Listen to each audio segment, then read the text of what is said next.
નમસ્કાર, આપ જોઈ રહ્યા છો જીએસટીવી। હું છું કૃષ્ણા। સમાચારોની શરૂઆત કરીએ મહત્વના સમાચારથી। તો મહત્વના સમાચાર હાલમાં મળી રહ્યા છે। સુરેન્દ્રનગરમાં ભોગાવો નદીમાં કચરો ઠાલવતા શહેરીજનોમાં રોષ જોવા મળી રહ્યો છે। 141 કરોડનો ભોગાવો નદીનો સ્માર્ટ પ્રોજેક્ટ છે, પરંતુ તંત્ર આજ ભોગાવો નદીમાં શહેરનો કચરો ઠાલવતા હોવાના દ્રશ્યો સામે આવ્યા છે। સુરેન્દ્રનગર પાલિકા ભોગાવો નદીને દૂષિત કરી રહી છે।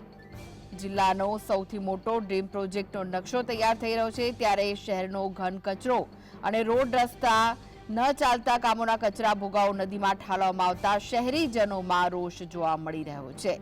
તો ગુજરાતની સૌથી દૂષિત નદીઓમાં 8મા નંબરની ભોગાવો નદીનો ક્રમાંક છે।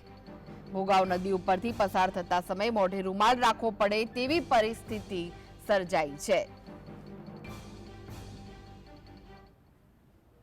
તો આ વિશે જ વધુ માહિતી માટે જોડાઈ ગયા છે સુરેન્દ્રનગરથી સંવાદદાતા ફઝલ। ભોગાવો નદી એટલી દૂષિત છે કે જે ક્રમાંક છે દૂષિત નદીઓમાં તેનો 8મો ક્રમાંક રહેલો છે। સાથે જ સુરેન્દ્રનગરની નગરપાલિકા જ ભોગાવો નદીમાં કચરો ઠાલવી રહી છે। શું વિગતો મળી રહી છે? ખાસ કરીને સુરેન્દ્રનગરનો ભોગાવો નદી શુદ્ધિકરણનો અને ખાસ કરી ડ્રીમ પ્રોજેક્ટ સુરેન્દ્રનગરનો ગણાતો 141 કરોડનો ભોગાવો નદી ઉપરનો આ ડ્રીમ પ્રોજેક્ટ છે, તેનો હાલ નકશો તૈયાર થઈ રહ્યો છે। ત્યારે સુરેન્દ્રનગર દુધરેજ વઢવાણ સંયુક્ત નગરપાલિકા દ્વારા જ આ ભોગાવો નદીમાં શહેરી વિસ્તારનો ઘન કચરો, વપરાશ થયેલો કચરો અને ગંદુ પાણી છે તે છોડવામાં આવી રહ્યું છે। સુરેન્દ્રનગરની ભોગાવો નદી આમ પણ ગુજરાત રાજ્યની સૌથી 8મા નંબરની દૂષિત નદી છે, ત્યારે આ નદી વધુ દૂષિત બને તે પ્રકારના હાલ તંત્ર પ્રયાસ હાથ ધરી રહ્યું છે।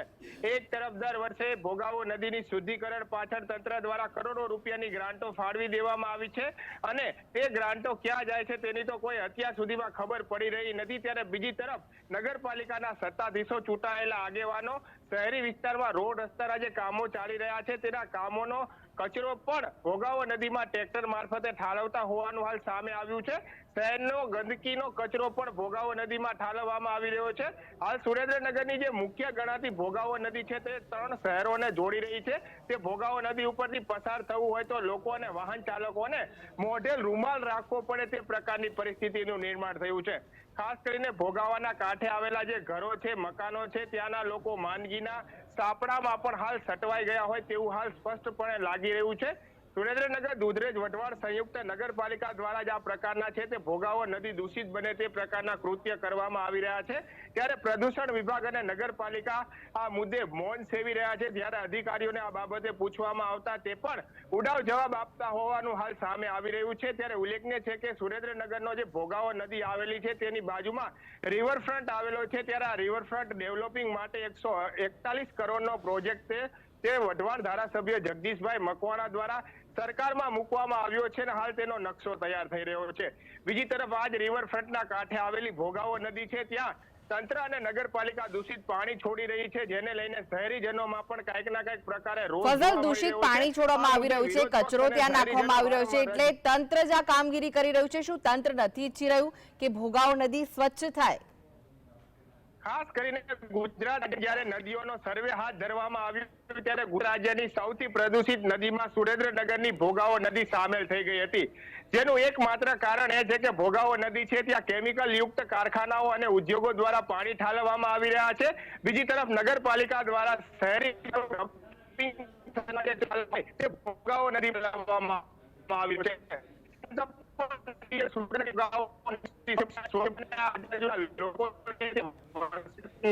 કારણ કે નગરપાલિકા દ્વારા વારંવાર કરવામાં આવી છે, અને લોકો નગરપાલિકામાં રજૂઆત કરે છે કે સુરેન્દ્રનગરની એકમાત્ર ભોગાવો નદી આતા સમાન ગણવામાં આવે છે તે ભોગાવો નદી હાલ દૂષિત છે। તેનામાં અત્યંત ગંદકીના થર જામી ગયા છે, લોકોને પસાર થવું હોય તો રાખવા તેવી પરિસ્થિતિ છે।